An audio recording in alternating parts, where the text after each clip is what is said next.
नारद मुनि का नाम सुनते ही हमारे मन में एक ऐसे देवऋषि की छवि आती है जो हमेशा हाथ में वीणा लिए नारायण नारायण का जाप करते हुए तीनों लोकों में घूमते रहते हैं। वे कभी स्वर्ग में देवताओं के बीच दिखाई देते हैं, कभी पृथ्वी पर राजाओं और ऋषियों के पास, और कभी पाताल में भी धर्म का संदेश देने पहुंच जाते हैं। लेकिन क्या आपने कभी सोचा है कि नारद मुनि कभी एक स्थान पर स्थिर क्यों नहीं रहते? क्यों उन्हें हमेशा चलते रहना पड़ता है? इसके पीछे एक गहरी और रहस्यमयी कथा छिपी हुई है जिसे बहुत कम लोग जानते हैं। आज की इस कथा को सुनने से पहले एक महत्वपूर्ण बात समझना आवश्यक है। हमारे शास्त्रों में कहा गया है कि देवताओं और ऋषियों की कथाएं केवल मनोरंजन के लिए नहीं होती, बल्कि उनमें जीवन को दिशा देने वाले गहरे संदेश छिपे होते हैं। जब हम ऐसी दिव्य कथाएं श्रद्धा और भक्ति के साथ सुनते हैं तो हमारे मन के अनेक भ्रम दूर होते हैं और हमारे भीतर आध्यात्मिक शक्ति जागृत होती है। नारद मुनि की ये कथा सुनने के भी कई विशेष लाभ बताए गए हैं। पहला लाभ यह है कि ये कथा हमें अहंकार के परिणामों के बारे में सिखाती है। चाहे कोई कितना भी महान क्यों न हो, यदि उसके मन में अहंकार आ जाए तो वो भी भूल कर सकता है। इस कथा को सुनने से मनुष्य के भीतर विनम्रता और धैर्य का भाव उत्पन्न होता है। दूसरा लाभ यह है कि ये कथा हमें भगवान के प्रति सच्ची भक्ति का अर्थ समझाती है। कई बार मनुष्य सोचता है कि वो बहुत बड़ा भक्त है, लेकिन सच्ची भक्ति केवल शब्दों में नहीं बल्कि हृदय की शुद्धता में होती है। इस कथा के माध्यम से हमें समझ में आता है कि भगवान अपने भक्तों को कैसे मार्ग दिखाते हैं। तीसरा लाभ यह है कि जो व्यक्ति श्रद्धा से नारद मुनि की कथा सुनता है, उसके जीवन में सकारात्मक ऊर्जा का प्रवाह बढ़ता है। शास्त्रों में नारद मुनि को देवताओं और भगवान विष्णु का परम भक्त कहा गया है, इसलिए उनकी कथा सुनना भगवान विष्णु की कृपा प्राप्त करने का भी एक माध्यम माना जाता है। इसके अलावा ये कथा हमें ये भी सिखाती है कि भगवान कभी भी अपने भक्त को त्यागते नहीं हैं। यदि भक्त से कोई भूल हो भी जाए तो भगवान उसे दंड देने के साथ साथ सही मार्ग भी दिखाते हैं। यही कारण है कि हमारे पुराणों में नारद मुनि की कथाएं अत्यंत महत्वपूर्ण मानी गई है। अब आइए उस रहस्यमयी कहानी की ओर चलते हैं जिसने नारद मुनि के जीवन की दिशा ही बदल दी। ये वो समय था जब सृष्टि की शुरुआत हुए अधिक समय नहीं बीता था। देवता, ऋषि और दानव अपने अपने कर्मों में लगे हुए थे और ब्रह्मांड में धर्म और अधर्म के बीच संतुलन बना हुआ था। उसी समय ब्रह्मा जी के मानस पुत्रों में से एक थे नारद। बचपन से ही उनके मन में भगवान विष्णु के प्रति अत्यंत गहरी भक्ति थी। वे हर समय भगवान का नाम जपते रहते थे और ध्यान में लीन रहते थे। उनकी भक्ति इतनी प्रबल थी कि धीरे धीरे वे तीनों लोकों में प्रसिद्ध हो गए। एक दिन की बात है, नारद मुनि गहरे ध्यान में बैठे हुए थे और उनके मन में केवल भगवान विष्णु का स्मरण चल रहा था। उनकी तपस्या और भक्ति देखकर कई ऋषिमुनि भी उनसे प्रभावित थे। वे सोचते थे कि नारद मुनि जैसा भक्त शायद ही इस संसार में कोई और हो। लेकिन धीरे धीरे इसी प्रसिद्धि ने नारद मुनि के मन में एक सूक्ष्म अहंकार को जन्म देना शुरू कर दिया। उन्हें लगने लगा कि तीनों लोकों में उनसे बड़ा भक्त कोई नहीं है। उन्हें विश्वास हो गया कि वे भगवान के सबसे प्रिय भक्त हैं और कोई भी उन्हें भक्ति में पराजित नहीं कर सकता। एक दिन उनके मन में ये विचार आया कि क्यों न स्वयं भगवान विष्णु से ही ये पूछ लिया जाए कि क्या वास्तव में उनसे बड़ा कोई भक्त है या नहीं। ये विचार आते ही वे तुरंत वैकुंठ लोक की ओर चल पड़े। जब नारद मुनि वैकुंठ पहुंचे तो वहां का दृश्य अत्यंत दिव्य था। चारों ओर शांति और प्रकाश फैला हुआ था। भगवान विष्णु शेषनाग की शैया पर विराजमान थे और माता लक्ष्मी उनके चरणों की सेवा कर रही थी। जैसे ही नारद मुनि वहां पहुंचे, उन्होंने झुककर भगवान को प्रणाम किया और अपनी वीणा बजाते हुए नारायण नारायण का उच्चारण करने लगे। भगवान विष्णु मुस्कुराए, क्योंकि वे नारद मुनि के मन में चल रहे विचारों को पहले से ही जानते थे। उन्होंने स्नेहपूर्वक पूछा, नारद, आज तुम बहुत प्रसन्न दिखाई दे रहे हो। बताओ, किस कारण से वैकुंठ आए हो? नारद मुनि ने विनम्रता से उत्तर दिया, प्रभु, मैं केवल आपके दर्शन के लिए आया हूं। लेकिन मेरे मन में एक प्रश्न भी है जिसका उत्तर केवल आप ही दे सकते हैं। भगवान विष्णु ने मुस्कुराते हुए कहा, पूछो नारद, तुम्हारे मन में जो भी प्रश्न है। तब नारद मुनि ने कहा, प्रभु, तीनों लोकों में अनगिनत भक्त है, लेकिन मेरे मन में यह जानने की जिज्ञासा है कि आपका सबसे बड़ा और सच्चा भक्त कौन है। भगवान विष्णु ने नारद मुनि की ओर गहराई से देखा। वे समझ चुके थे कि यह प्रश्न केवल जिज्ञासा से नहीं बल्कि मन में आए अहंकार से उत्पन्न हुआ है। इसलिए उन्होंने नारद मुनि को एक ऐसी परीक्षा देने का निश्चय किया जो उनके जीवन को हमेशा के लिए बदलने वाली थी। भगवान विष्णु ने कुछ क्षण मौन रहने के बाद कहा, नारद, यदि तुम सच में यह जानना चाहते हो कि मेरा सबसे बड़ा भक्त कौन है, तो तुम्हें पहले एक छोटा सा कार्य करना होगा। नारद मुनि तुरंत तैयार हो गए। उन्होंने कहा, प्रभु, आपके लिए तो मैं कुछ भी करने को तैयार हूं, कृपया आदेश दीजिए। भगवान विष्णु ने पास रखे एक छोटे से पात्र में तेल भरकर नारद मुनि को दिया और कहा, तुम इस तेल से भरे पात्र को लेकर पूरी पृथ्वी का एक चक्कर लगाकर आओ। लेकिन ध्यान रहे, इस पात्र से एक भी बूंद तेल नीचे नहीं गिरना चाहिए।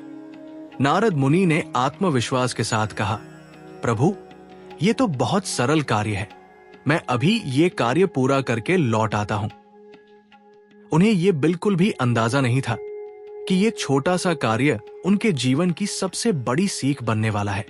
और यहीं से शुरू होती है वो अद्भुत घटना जिसने आगे चलकर नारद मुनि को ऐसा श्राप दिलाया कि उन्हें तीनों लोकों में कभी भी एक स्थान पर स्थिर रहने का अधिकार नहीं मिला। नारद मुनि ने भगवान विष्णु के हाथ से वो तेल से भरा पात्र लिया और तुरंत पृथ्वी की यात्रा पर निकल पड़े। उनके मन में पूर्ण आत्मविश्वास था कि ये कार्य उनके लिए अत्यंत सरल है। आखिर वे देवऋषि थे, तीनों लोकों में विचरण करने वाले महान तपस्वी। उन्हें लगा कि ऐसा छोटा सा कार्य तो वे पलक झपकते ही पूरा कर लेंगे। लेकिन जैसे ही उन्होंने अपनी यात्रा प्रारंभ की, उन्हें महसूस हुआ कि यह कार्य उतना सरल नहीं है जितना उन्होंने सोचा था। पात्र तेल से पूरी तरह भरा हुआ था और यदि जरा सा भी ध्यान हटता तो तेल की बूंद गिर सकती थी। नारद मुनि बहुत सावधानी से कदम बढ़ाने लगे। उनका पूरा ध्यान केवल उस पात्र पर था। वे चलते समय हर कदम सोच समझ कर रखते ताकि पात्र बिल्कुल सीधा रहे। उनकी आंखें लगातार उसी पात्र पर टिकी हुई थी। वे पर्वतों के ऊपर से गुजरे, नदियों के किनारे से चले, घने जंगलों से होकर आगे बढ़े, लेकिन इस पूरी यात्रा के दौरान उनका ध्यान केवल एक ही चीज पर था, वो पात्र और उसमें भरा हुआ तेल। इस यात्रा में कई अद्भुत दृश्य भी आए। कहीं सुंदर झीलें थी, कहीं भव्य मंदिर, कहीं ऋषि मुनि तपस्या कर रहे थे और कहीं लोग भगवान की पूजा में लीन थे। लेकिन नारद मुनि ने इन सब चीजों की ओर देखा तक नहीं। उनका सारा ध्यान केवल इस बात पर था कि तेल की एक भी बूंद नीचे न गिरे। दिन बीतते गए और अंततः नारद मुनि पृथ्वी का पूरा चक्कर लगाकर वापस वैकुंठ पहुंच गए। वे गर्व से भरे हुए थे क्योंकि पूरे रास्ते में तेल की एक भी बूंद नीचे नहीं गिरी थी। उन्होंने भगवान विष्णु के सामने पहुंचकर वो पात्र वापस दे दिया और कहा, प्रभु, आपके आदेश के अनुसार मैंने पृथ्वी का पूरा चक्कर लगा लिया और देखिए, तेल की एक भी बूंद नीचे नहीं गिरी। भगवान विष्णु ने मुस्कुराकर पात्र देखा और कहा, बहुत अच्छा नारद, तुमने ये कार्य बहुत सावधानी से पूरा किया है। फिर भगवान विष्णु ने नारद मुनि से एक प्रश्न पूछा, नारद, जब तुम पृथ्वी का चक्कर लगा रहे थे तब तुमने कितनी बार मेरा नाम स्मरण किया? ये प्रश्न सुनते ही नारद मुनि कुछ क्षण के लिए मौन हो गए। उन्होंने अपने मन में विचार किया और फिर धीरे से बोले, प्रभु, सच कहूं तो मैंने एक बार भी आपका नाम नहीं लिया क्योंकि मेरा पूरा ध्यान उस पात्र में भरे तेल पर था। यदि मैं जरा भी ध्यान हटाता तो तेल गिर सकता था। भगवान विष्णु ने शांत स्वर में कहा, नारद, यही बात मैं तुम्हें समझाना चाहता था। नारद मुनि आश्चर्य से भगवान की ओर देखने लगे। तब भगवान विष्णु ने कहा, पृथ्वी पर एक साधारण किसान है जो सुबह से शाम तक खेतों में कठिन परिश्रम करता है। उसे अपने परिवार की चिंता रहती है, अपने पशुओं की देखभाल करनी होती है और दिन भर अनेक जिम्मेदारियां निभानी पड़ती है। भगवान विष्णु आगे बोले, लेकिन फिर भी वो किसान दिन में कम से कम 2 बार मेरा नाम अवश्य लेता है, सुबह काम शुरू करने से पहले और रात को सोने से पहले। नारद मुनि ध्यान से भगवान की बातें सुन रहे थे। भगवान विष्णु ने कहा, तुम्हें केवल एक पात्र संभालना था, इसलिए तुम पूरे समय मेरा नाम भी नहीं ले पाए। लेकिन वो किसान इतने कामों के बीच भी मुझे नहीं भूलता। ये सुनकर नारद मुनि का सिर झुक गया। उन्हें अपनी भूल का एहसास होने लगा। उन्हें समझ में आने लगा कि भक्ति केवल प्रसिद्धि या ज्ञान से नहीं होती, बल्कि सच्चे हृदय से होती है। लेकिन ये घटना केवल शुरुआत थी। असली परीक्षा अभी बाकी थी। कुछ समय बाद एक और ऐसी घटना घटी जिसने नारद मुनि के जीवन को पूरी तरह बदल दिया। एक दिन नारद मुनि पृथ्वी लोक में भ्रमण कर रहे थे। उसी समय उन्होंने एक अत्यंत सुंदर राजकुमारी के बारे में सुना जिसका स्वयंवर होने वाला था। कहा जाता था कि वह राजकुमारी इतनी सुंदर थी कि देवता भी उसकी सुंदरता की प्रशंसा करते थे। जब नारद मुनि ने यह सुना तो उनके मन में एक विचित्र विचार उत्पन्न हुआ। उन्होंने सोचा, यदि यह राजकुमारी इतनी सुंदर है तो क्यों न मैं ही उससे विवाह कर लूं।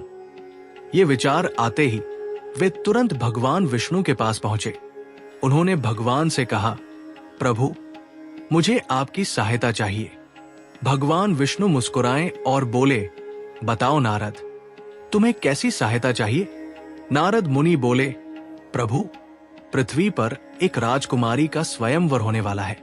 मैं चाहता हूं कि आप मुझे ऐसा रूप दे दें जिससे वह राजकुमारी मुझे ही अपने पति के रूप में चुन ले। भगवान विष्णु नारद मुनि के मन की स्थिति समझ चुके थे। उन्होंने सोचा कि यह समय नारद को एक और महत्वपूर्ण शिक्षा देने का है।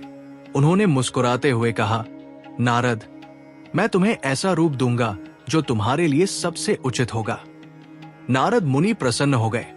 उन्हें पूरा विश्वास था कि अब राजकुमारी अवश्य उन्हें ही चुनेगी। लेकिन उन्हें यह बिल्कुल भी पता नहीं था कि भगवान विष्णु की योजना कुछ और ही थी। जब नारद मुनि स्वयंवर में पहुंचे तो वहां अनेक राजा और राजकुमार उपस्थित थे। सभी अपने अपने स्थान पर खड़े थे और राजकुमारी के आने की प्रतीक्षा कर रहे थे। नारद मुनि भी बड़े आत्मविश्वास के साथ वहां खड़े हो गए। उन्हें पूरा विश्वास था कि जैसे ही राजकुमारी उन्हें देखेगी वो तुरंत उन्हें ही अपना पति चुन लेगी। लेकिन तभी वहां जो हुआ उसने नारद मुनि के जीवन को हमेशा के लिए बदल दिया। स्वयंवर का विशाल सभागार राजाओं और राजकुमारों से भरा हुआ था। चारों ओर भव्य सजावट थी।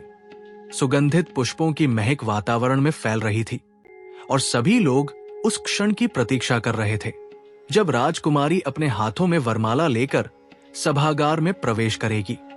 नारद मुनि भी आत्मविश्वास के साथ वहां खड़े थे। उनके मन में यह विश्वास था कि भगवान विष्णु ने उन्हें अवश्य ही अत्यंत सुंदर रूप दिया होगा। उन्हें लग रहा था कि आज स्वयंवर में उपस्थित सभी राजाओं में वही सबसे आकर्षक दिखाई दे रहे होंगे। कुछ ही क्षणों बाद शंखनाद हुआ और राजकुमारी धीरे धीरे सभागार में प्रवेश करने लगी। उसके हाथों में स्वर्ण से सजी वरमाला थी। सभी राजा और राजकुमार उत्सुकता से उसकी ओर देख रहे थे। राजकुमारी एक एक करके सभी को देखने लगी। वो धीरे धीरे आगे बढ़ती जा रही थी। जब वो नारद मुनि के सामने से गुजरी तो नारद मुनि ने पूरी आशा के साथ उसकी ओर देखा। उन्हें लगा कि वो निश्चित रूप से उन्हें ही चुन लेगी। लेकिन आश्चर्य की बात यह हुई कि राजकुमारी ने उनकी ओर ठीक से देखा तक नहीं और आगे बढ़ गई। नारद मुनि ये देखकर हैरान रह गए। उन्होंने सोचा कि शायद राजकुमारी ने उन्हें ध्यान से नहीं देखा होगा, इसलिए वे और भी सीधे खड़े हो गए ताकि वह दोबारा उन्हें देख सके। लेकिन कुछ ही क्षण बाद ऐसा हुआ जिसने नारद मुनि को भीतर तक हिला दिया। सभागार में एक अत्यंत तेजस्वी और सुंदर युवक खड़ा था। उसका चेहरा दिव्य आभा से चमक रहा था। जैसे ही राजकुमारी की दृष्टि उस युवक पर पड़ी, वो तुरंत उसके सामने रुक गई और बिना किसी संकोच के उसके गले में वरमाला डाल दी। पूरा सभागार तालियों और जयघोष से गूंज उठा। नारद मुनि स्तब्ध रह गए। उन्हें समझ ही नहीं आया कि ऐसा कैसे हो गया। उनके मन में क्रोध और अपमान की भावना उत्पन्न होने लगी। तभी वहां खड़े कुछ लोग धीरे धीरे मुस्कुराने लगे। वे नारद मुनि की ओर देखकर आपस में कुछ कह रहे थे। नारद मुनि को यह सब देखकर और भी आश्चर्य हुआ। उन्होंने सोचा कि आखिर लोग उन्हें देखकर हंस क्यों रहे हैं। तभी उन्होंने पास में खड़े एक व्यक्ति से पूछा, तुम लोग मुझे देखकर हंस क्यों रहे हो? वो व्यक्ति हंसी रोकते हुए बोला, मुनिवर, क्या आपने अपना चेहरा दर्पण में देखा है? नारद मुनि ये सुनकर और भी चकित हो गए। उन्होंने तुरंत पास रखे एक दर्पण में अपना चेहरा देखा और जैसे ही उनकी दृष्टि अपने चेहरे पर पड़ी, वे क्रोध से भर उठे। उनका चेहरा एक वानर की तरह दिखाई दे रहा था। उन्हें तुरंत समझ में आ गया कि ये सब भगवान विष्णु की ही लीला है। उन्हें वो क्षण याद आया जब उन्होंने भगवान से सुंदर रूप देने की प्रार्थना की थी और भगवान ने कहा था कि वे उन्हें सबसे उचित रूप देंगे। नारद मुनि का क्रोध अब और बढ़ गया। उन्हें लगा कि भगवान विष्णु ने उनके साथ छल किया है और उन्हें पूरे सभागार के सामने अपमानित कर दिया है। क्रोध में भरे हुए नारद मुनि तुरंत वहां से निकल पड़े और सीधे भगवान विष्णु के पास पहुंचे। जैसे ही वे वैकुंठ पहुंचे, उन्होंने क्रोधित स्वर में कहा, प्रभु, आपने मेरे साथ बहुत बड़ा अन्याय किया है। भगवान विष्णु शांत भाव से मुस्कुराते हुए उन्हें देख रहे थे। नारद मुनि बोले, मैंने आपसे केवल इतना कहा था कि आप मुझे ऐसा रूप दें जिससे राजकुमारी मुझे चुन ले, लेकिन आपने मुझे वानर का चेहरा दे दिया और पूरे संसार के सामने मेरा अपमान करवा दिया। उनका क्रोध इतना बढ़ चुका था कि वे अपने शब्दों पर नियंत्रण नहीं रख पा रहे थे। क्रोध और दुख के उस क्षण में नारद मुनि ने भगवान विष्णु को श्राप दे दिया। उन्होंने कहा, प्रभु, जिस प्रकार आपने मुझे स्त्री के कारण अपमान का दुख दिया है, उसी प्रकार आपको भी स्त्री के वियोग का दुख सहना पड़ेगा। नारद मुनि का ये श्राप आगे चलकर भगवान विष्णु के राम अवतार में सत्य हुआ, जब माता सीता का रावण द्वारा हरण हुआ और भगवान राम को उनसे वियोग सहना पड़ा। लेकिन नारद मुनि का क्रोध यहीं समाप्त नहीं हुआ। उन्होंने आगे कहा, और जिस वानर रूप में आपने मेरा अपमान कराया है, वही वानर एक दिन आपकी सहायता करेंगे।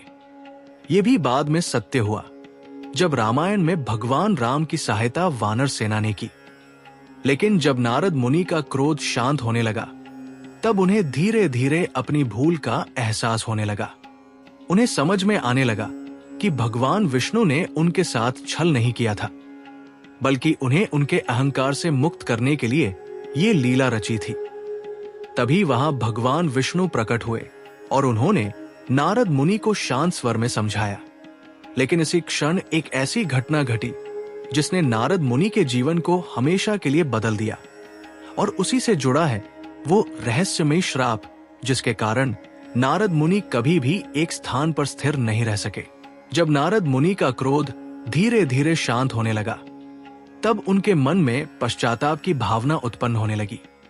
उन्हें समझ में आने लगा कि क्रोध के उस क्षण में उन्होंने भगवान विष्णु को श्राप देकर बहुत बड़ी भूल कर दी है। उसी समय भगवान विष्णु उनके सामने प्रकट हुए। उनके चेहरे पर वही शांत मुस्कान थी। उन्होंने नारद मुनि की ओर प्रेम से देखते हुए कहा, नारद, क्रोध मनुष्य को अंधा बना देता है। उस समय वो सही और गलत में अंतर नहीं कर पाता। नारद मुनि का सिर झुक गया। उन्होंने विनम्रता से कहा, प्रभु, मुझसे बहुत बड़ी भूल हो गई। मैंने क्रोध में आकर आपको श्राप दे दिया। कृपया मुझे क्षमा कर दीजिए। भगवान विष्णु ने कहा, नारद, तुम्हारा श्राप भी मेरी लीला का ही एक भाग बनेगा। भविष्य में जब मैं पृथ्वी पर राम के रूप में अवतार लूंगा, तब तुम्हारे श्राप के कारण मुझे भी स्त्री वियोग का दुख सहना पड़ेगा। लेकिन उसी के माध्यम से संसार को धर्म और मर्यादा का संदेश मिलेगा। यह सुनकर नारद मुनि को कुछ शांति मिली, लेकिन उनके मन में अभी भी एक प्रश्न था। उन्होंने भगवान से पूछा, प्रभु, आपने मेरे साथ ये लीला क्यों की? आपने मुझे वानर का चेहरा क्यों दिया? भगवान विष्णु ने उत्तर दिया, नारद, तुम्हारे मन में धीरे धीरे अहंकार उत्पन्न हो गया था। तुम्हें लगने लगा था कि तीनों लोकों में तुमसे बड़ा भक्त कोई नहीं है। यदि उस समय तुम्हें शिक्षा नहीं दी जाती तो ये अहंकार तुम्हारी भक्ति को नष्ट कर देता। नारद मुनि भगवान की बात सुनकर मौन हो गए। उन्हें समझ में आ गया कि भगवान ने जो किया वो उनके कल्याण के लिए ही किया था। लेकिन इस पूरी घटना का प्रभाव केवल नारद मुनि के मन तक ही सीमित नहीं रहा। इस घटना के कारण कई अन्य ऋषि और देवता भी नारद मुनि के व्यवहार से अप्रसन्न हो गए थे। कुछ समय बाद नारद मुनि एक बार फिर पृथ्वी लोक में भ्रमण कर रहे थे। उसी दौरान वे एक महान तपस्वी ऋषि के आश्रम में पहुंचे। वो ऋषि गहन तपस्या में लीन थे और उनका आश्रम अत्यंत शांत वातावरण में स्थित था। नारद मुनि की आदत थी कि वे जहां भी जाते वहां किसी न किसी प्रकार की चर्चा या घटना अवश्य घट जाती। कई बार उनकी बातें दो पक्षों के बीच विवाद भी उत्पन्न कर देती थी, क्योंकि वे सत्य को स्पष्ट रूप से कहने से कभी नहीं हिचकिचाते थे। जब नारद मुनि उस आश्रम में पहुंचे तब वहां कुछ शिष्य अपने गुरु की सेवा में लगे हुए थे। नारद मुनि ने उनसे बातचीत शुरू कर दी। बातों बातों में नारद मुनि ने कुछ ऐसी बातें कह दी जिससे शिष्यों के मन में संदेह उत्पन्न हो गया। उन्हें लगा कि शायद उनके गुरु की तपस्या उतनी महान नहीं है जितनी वे समझते थे।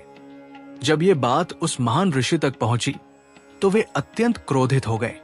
उन्होंने ध्यान लगाया और अपनी दिव्य दृष्टि से जान लिया कि इस संदेह का कारण नारद मुनि की बातें हैं। ऋषि तुरंत आश्रम के बाहर आए और नारद मुनि को बुलाया। नारद मुनि उनके सामने पहुंचे और आदर पूर्वक प्रणाम किया, लेकिन उस ऋषि का क्रोध शांत नहीं हुआ था।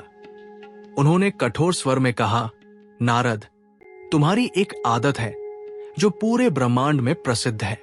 तुम जहां भी जाते हो वहां किसी न किसी प्रकार की उलझन उत्पन्न कर देते हो। कभी देवताओं के बीच, कभी दानवों के बीच और कभी मनुष्यों के बीच। नारद मुनि ने विनम्रता से कहा, ऋषिवर, मेरा उद्देश्य कभी किसी को कष्ट देना नहीं होता। मैं तो केवल सत्य कहता हूं।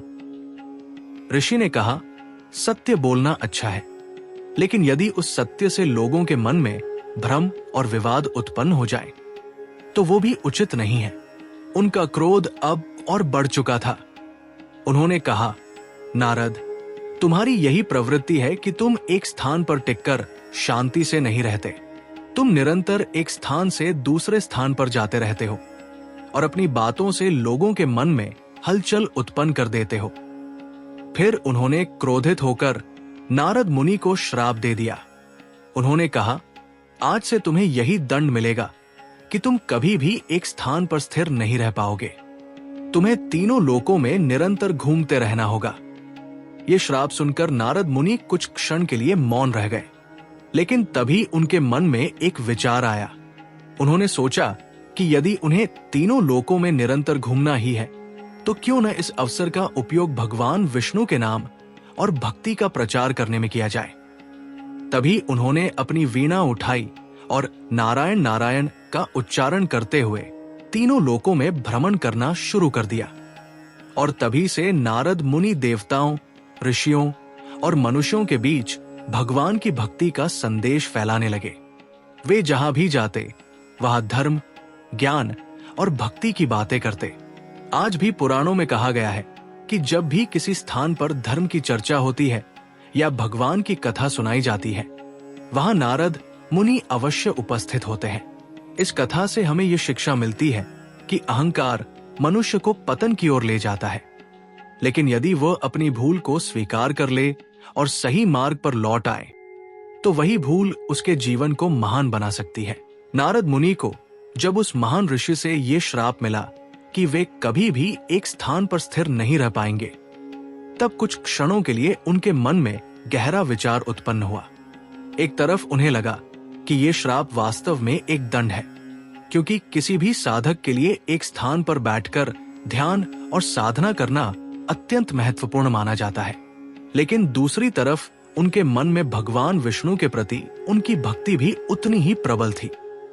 उन्होंने शांत मन से सोचा कि यदि ये सब भगवान की इच्छा से हो रहा है तो इसमें भी अवश्य कोई गहरा उद्देश्य छिपा होगा। नारद मुनि ने उस ऋषि को विनम्रता से प्रणाम किया और बिना किसी विरोध के उस श्राप को स्वीकार कर लिया। उनके मन में अब क्रोध या दुख नहीं था, बल्कि एक नई समझ उत्पन्न हो रही थी। इसके बाद उन्होंने अपनी वीणा उठाई और धीरे धीरे नारायण नारायण का मधुर उच्चारण करते हुए उस आश्रम से आगे बढ़ गए। समय बीतता गया और नारद मुनि तीनों लोकों में निरंतर घूमते रहे। वे स्वर्ग लोक में देवताओं के बीच जाते, पृथ्वी लोक में राजाओं और ऋषियों को धर्म का मार्ग बताते और कभी कभी पाताल लोक में भी जाकर असुरों को सही मार्ग की शिक्षा देने का प्रयास करते। धीरे धीरे उन्हें ये महसूस होने लगा कि ये श्राप वास्तव में एक वरदान बन गया है। यदि वे एक ही स्थान पर स्थिर रहते तो शायद उनकी भक्ति केवल उसी स्थान तक सीमित रह जाती, लेकिन अब वे पूरे ब्रह्मांड में भगवान विष्णु के नाम का प्रचार कर सकते थे। जहां भी वे जाते वहां नारायण नारायण का स्वर गूंज उठता। उनकी वीणा की ध्वनि सुनकर लोग आकर्षित हो जाते और उनसे धर्म और भक्ति की बातें सुनने लगते। एक बार की बात है, नारद मुनि स्वर्ग लोक में पहुंचे। वहां उन्होंने देखा कि देवताओं के बीच किसी विषय को लेकर विवाद उत्पन्न हो गया है। सभी अपने अपने विचारों को सही साबित करने में लगे हुए थे। नारद मुनि वहां पहुंचे और मुस्कुराते हुए बोले, जब मनुष्य या देवता अपने अहंकार के कारण विवाद करते हैं तो वे सत्य से दूर हो जाते हैं। देवताओं ने उनसे पूछा, मुनिवर, फिर सत्य का मार्ग क्या है? नारद मुनि ने अपनी वीणा बजाते हुए उत्तर दिया, सत्य का मार्ग भक्ति और विनम्रता से होकर गुजरता है। जब मन में भगवान के प्रति सच्चा प्रेम होता है तब अहंकार अपने आप समाप्त हो जाता है। देवताओं ने उनकी बात को समझा और उनका विवाद समाप्त हो गया। ऐसी ही अनेक घटनाएं समय समय पर घटती रहीं।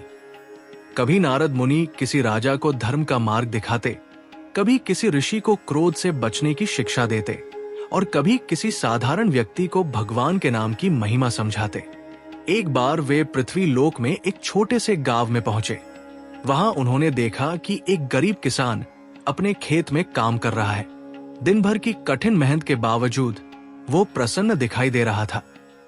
नारद मुनि उसके पास गए और उससे पूछा, तुम दिन भर इतनी मेहनत करते हो, फिर भी तुम्हारे चेहरे पर इतनी शांति कैसे है? किसान ने मुस्कुराते हुए उत्तर दिया, मुनिवर, मैं सुबह काम शुरू करने से पहले भगवान का नाम लेता हूं और रात को सोने से पहले भी उनका धन्यवाद करता हूं।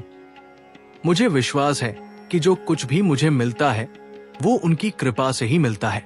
नारद मुनि ये सुनकर प्रसन्न हो गए। उन्हें तुरंत वो घटना याद आ गई जब भगवान विष्णु ने उन्हें तेल से भरे पात्र के साथ पृथ्वी का चक्कर लगाने को कहा था। उन्हें समझ में आ गया कि सच्ची भक्ति केवल बड़े बड़े यज्ञ या तपस्या में ही नहीं होती, बल्कि साधारण जीवन में भी भगवान को याद रखने में होती है। समय के साथ नारद मुनि की ख्याति और भी बढ़ती गई। अब लोग उन्हें केवल देवताओं के दूत के रूप में ही नहीं, बल्कि भगवान की भक्ति के सबसे बड़े प्रचारक के रूप में भी जानने लगे थे। जहां भी वे जाते वहां धर्म और भक्ति की नई चेतना जागृत हो जाती।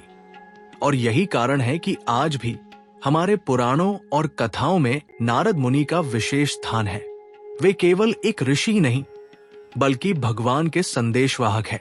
उनकी ये कथा हमें सिखाती है कि जीवन में यदि कोई कठिनाई या दंड भी मिले तो उसे केवल दुर्भाग्य समझकर दुखी नहीं होना चाहिए। कई बार वही कठिनाई हमारे जीवन को एक नई दिशा देने के लिए आती है। नारद मुनि का श्राप भी अंततः एक वरदान बन गया, क्योंकि उसी के कारण वे तीनों लोकों में भगवान के नाम का प्रचार कर पाए। और आज भी जब कहीं भगवान की कथा होती है, भक्ति का कीर्तन होता है या धर्म की चर्चा होती है, तो कहा जाता है कि नारद मुनि वहां अदृश्य रूप से अवश्य उपस्थित होते हैं और अपनी वीणा के साथ नारायण नारायण का मधुर जाप करते रहते हैं। समय के साथ नारद मुनि का जीवन पूरी तरह बदल चुका था। अब वे उस श्राप को दंड नहीं मानते थे, बल्कि उसे भगवान की विशेष योजना का एक भाग समझने लगे थे। तीनों लोकों में निरंतर भ्रमण करते हुए उन्होंने असंख्य लोगों को धर्म, भक्ति और सत्य का मार्ग दिखाया। उनकी वीणा की ध्वनि और नारायण नारायण का पवित्र जाप जहां भी सुनाई देता, वहां का वातावरण स्वतः ही पवित्र हो जाता। देवता, ऋषि और साधारण मनुष्य सभी उन्हें अत्यंत सम्मान की दृष्टि से देखने लगे। लेकिन नारद मुनि के मन में कभी कभी ये विचार भी आता था कि आखिर उस श्राप का वास्तविक उद्देश्य क्या था। क्या वास्तव में ये केवल उनके व्यवहार के कारण दिया गया दंड था, या इसके पीछे भगवान की कोई गहरी योजना थी? एक दिन इस प्रश्न का उत्तर उन्हें स्वयं भगवान विष्णु से मिला। उस समय नारद मुनि वैकुंठ लोक पहुंचे थे।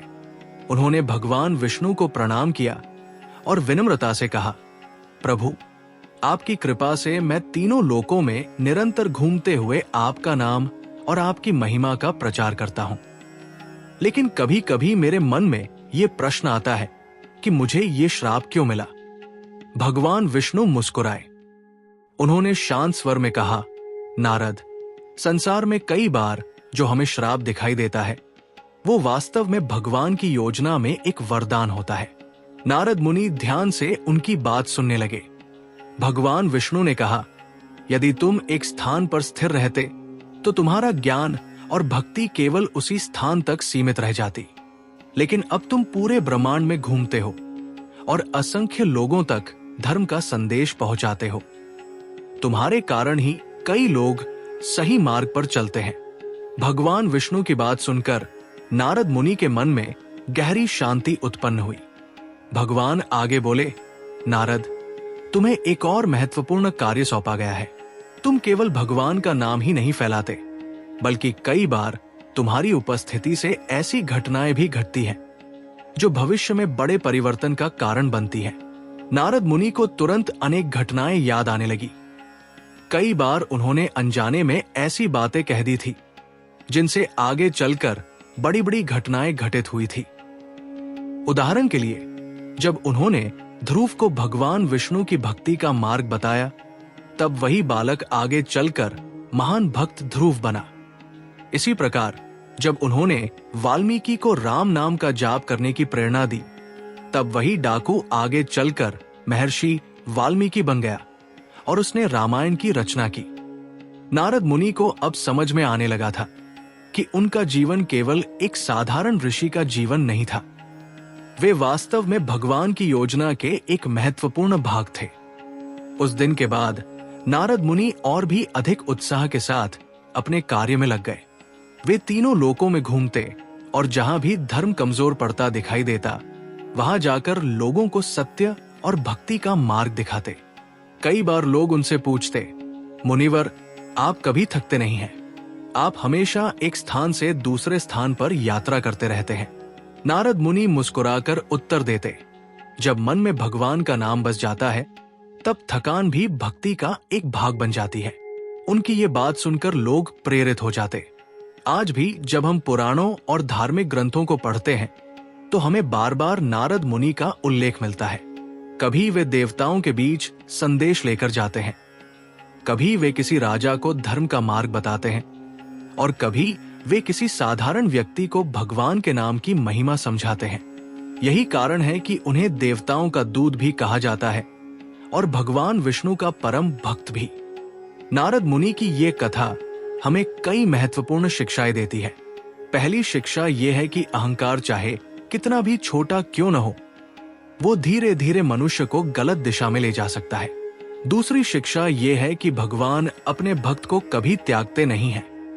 यदि भक्त से कोई भूल हो भी जाए, तो भगवान उसे सही मार्ग दिखाने के लिए कभी कभी कठिन परिस्थितियां भी उत्पन्न करते हैं। तीसरी और सबसे महत्वपूर्ण शिक्षा यह है कि जीवन में मिलने वाली हर घटना का कोई न कोई उद्देश्य होता है। जो चीज हमें श्राप या कठिनाई लगती है, वही आगे चलकर हमारे जीवन का सबसे बड़ा वरदान भी बन सकती है। नारद मुनि का श्राप भी अंततः एक वरदान बन गया, क्योंकि उसी के कारण वे तीनों लोकों में भगवान के नाम का प्रचार करने लगे और अनगिनत लोगों के जीवन को सही दिशा देने लगे। और शायद यही कारण है कि आज भी जब किसी स्थान पर भगवान की कथा होती है या भक्ति का कीर्तन होता है, तो कहा जाता है कि नारद मुनि वहां अदृश्य रूप से उपस्थित होकर अपनी वीणा के साथ नारायण नारायण का मधुर जाप कर रहे होते हैं। यदि आपको ऐसी ही दिव्य और रहस्यमयी कथाएं सुनना पसंद है, तो अभी सब्सक्राइब करें वेद कहानी स्टूडियो।